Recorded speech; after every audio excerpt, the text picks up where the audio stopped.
The Weekly Bark. Hey, welcome back to the podcast. Hey, this week we get to take a look at the Tascam Mixcast 4. And I got to be honest, when I bought this thing, I really wanted to love it. I thought it was going to be a hands down better option or just as good an option as the Rode Podcaster. And I found like there's one little like thorn in its side that makes it not quite there. Some of the things it does really well and gets a lot of things really right. But there's one little hiccup that for me, it's not a deal breaker, but it definitely makes life a little bit more difficult. And I think it's an easy fix in the long run. When I got into this market, I was really leaning heavily towards the Rode Podcaster. Or the Rodecaster Pro. I use it at work. It works well. I know how to use it. I think like I said before, the integration between the USB into the computer and the software is seamless and flawless.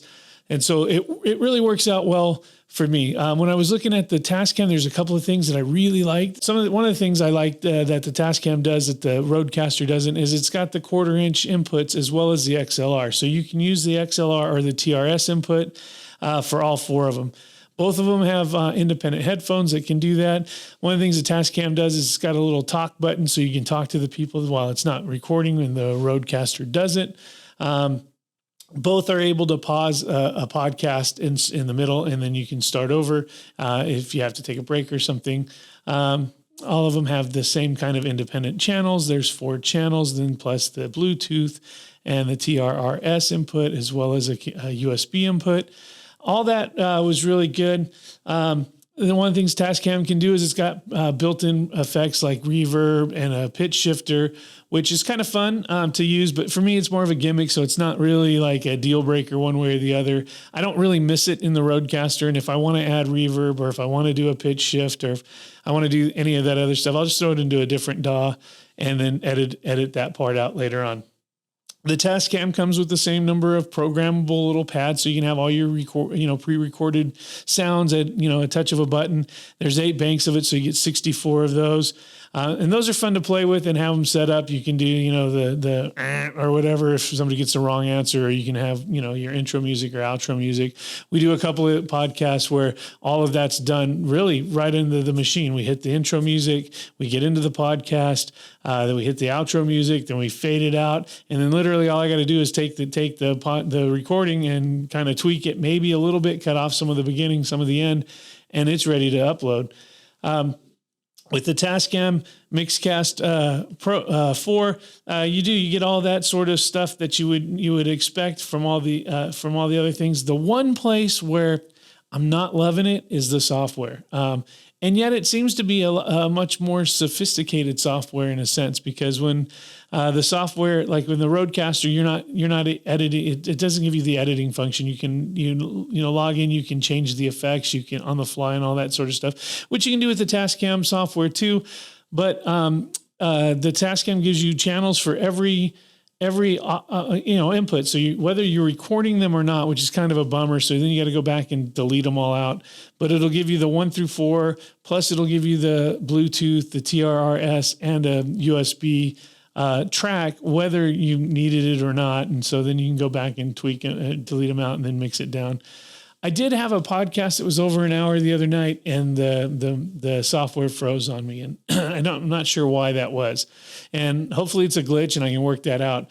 But if that's the case, if it can't handle that large audio, then like a long form podcast, then it kind of makes me question, my life here with that software.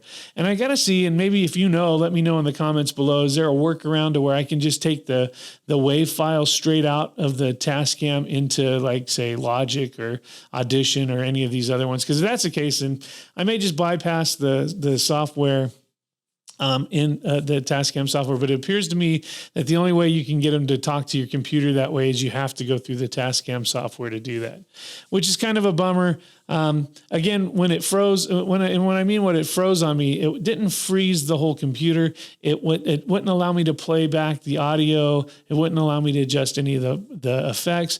I was able to just hit the export key, and then I exported it as a WAV file.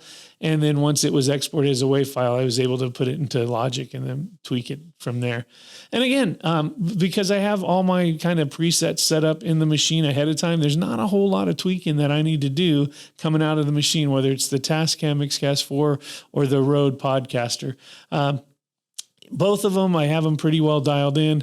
And if there's any bit of editing, it's just minor, maybe cutting out a funny noise I made, or maybe if I got, tongue tied or something, I may clean up some of that. But for the most part, I don't do too many after effects on it. I usually have it pretty well set up. I do in Logic have it set up to where, like, if I'm going to, just go straight into Logic, I do have some presets in there. And sometimes I like that a little better. I like, just because Logic gives you a lot more effects to choose from to tweak your voice and to smooth it out a little bit. But for the most part, I don't know. It's kind of gimmicky.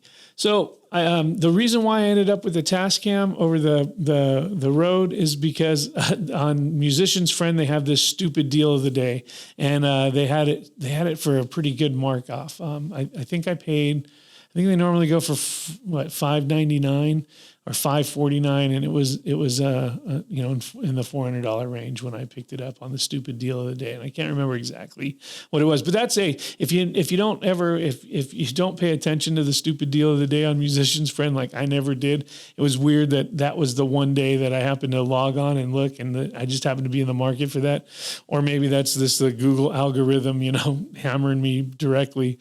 But I was able to get a pretty good discount on the Tascam, and that's why I ended up buying that one over the Rode Podcaster.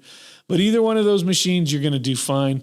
Like I said, so over the course of these videos, we talked about the handheld Zoom H4n Pro. That works good. Zoom also has a little handheld podcaster. They have a larger one that they also are trying to compete with the Rode Podcaster as well as the Mixcast 4. I just don't have any experience with it. And I've never used it, so I don't know how well it works as compared to the other ones. I have used the Rodecaster, the Rodecaster Pro, as well as the Mixcast 4, and both of those are solid. I just don't like the software as much as on the Tascam one, although I think it has the potential to be a lot more. It looks like it has a lot of features to it. I just don't know how to use them. And so I think I just need to spend some more time maybe getting into that software and looking how to use it a little better. And then I might change my mind on all that. But either way, I don't have any buyer's remorse. I'm glad I've got the Tascam Mixcast 4. The Rodecaster Pro is awesome. Again, you can use the Tascam Model 12 or the Zoom, was it the L8 or whatever, those all work. There's a ton of options out here if you're into the podcasting marketplace. And so, hey, kind of just figure out what your budget is and then go for it. I would kind of recommend, they all record pretty well. Then you might want to spend your money on mics, because I think mics do make a difference, and you'll probably enjoy a nice quality microphone on a cheaper unit versus a more expensive unit with a cheaper microphone.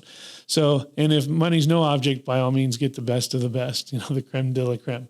One of these days, I'd like to try out one of those Shure SM7Bs to see how much better they sound. I really like these Rode Pod mics. I'm going to do a video on them directly here coming up next week. And I'm going to compare it to like a Shure SM58 and a couple of condenser mics that I have. And I'll kind of do a whole shootout between the pod mic, the Rode Pod mic, the SM58, the 57, and two other condenser mics that I have. So stick around, like and subscribe, and that way you can check that one out next week. And as always, man, thanks for watching. I appreciate it. And go out there and go make some podcasts. All right. Thank you. Take care.